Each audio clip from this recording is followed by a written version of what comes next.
Chapter 1. Sidney Stone's eyes burned as she stared at the crime scene photos spread across her desk. 3 hours passed, when most of her team had left BAU headquarters. The quiet of the near-empty building settled around her like a shroud. The fourth body had been found that morning. Another young woman with defensive wounds on her hands and meticulously placed cuts that weren't meant to kill quickly.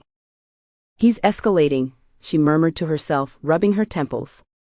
Just 6 months since the Sage Wellington case, and here she was again, trying to penetrate the mind of someone who orchestrated death like a cruel performance.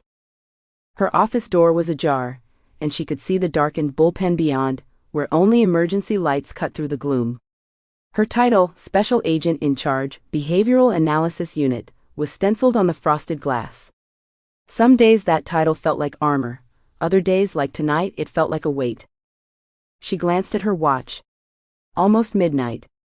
2 years sober, and nights like this still made her crave the oblivion of a drink. Instead, she reached for her Gatorade, grimacing at the tangy sweetness. She needed the electrolytes after all those boxing workouts she'd been engaging in lately, but it was a poor substitute for the comfort she longed for. A soft knock interrupted her thoughts. She looked up to see the security guard from the lobby, Gene, holding a package. "Sorry to disturb you, Agent Stone," he said. "Courier just dropped this off. Said it needed your personal signature." Sidney frowned. At midnight? Paid extra for urgent delivery, apparently. Gene handed her a digital tablet. "Need your signature here."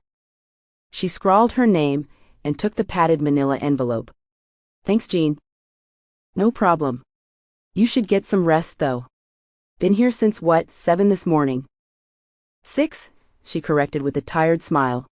"But I'm heading out soon." After he left, Sidney examined the envelope.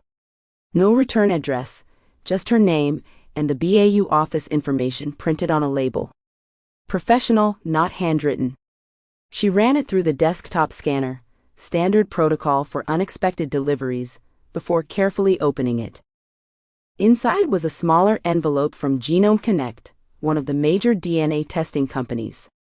Her frown deepened as she pulled out the contents, a sealed results packet and a typed note on plain white paper. "Family is thicker than you think. You're not alone anymore." The message was printed in a standard font, revealing nothing about its author. Sidney's pulse quickened as she broke the seal on the results envelope. Inside was a standard DNA profile and match report. Her eyes skimmed to the conclusion. DNA relationship analysis. Sample complete. Ready to continue?